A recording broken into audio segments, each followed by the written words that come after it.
২৯ কার্যদিবসে সম্পন্ন শিশু ধর্ষণ মামলার বিচার, মৃত্যুদণ্ড।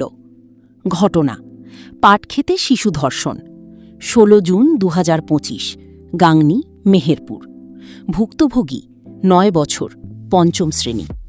গ্রেপ্তার: গণপিটুনির পর পুলিশের হাতে আটক। আসামি: শাকিল হোসেন, চাঁদপুর গ্রাম।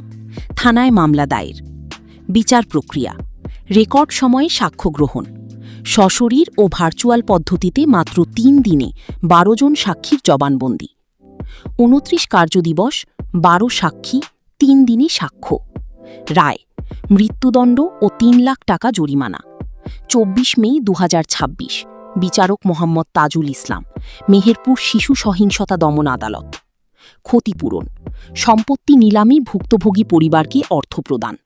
আসামির স্থাবর অস্থাবর সম্পত্তি বিক্রয় করে ৩ লাখ টাকা পরিশোধের নির্দেশ। তাৎপর্য: দেশের বিচারিক ইতিহাসে অনন্য নজির। দ্রুত বিচার ও প্রযুক্তির সমন্বয়ে নতুন মানদণ্ড স্থাপন।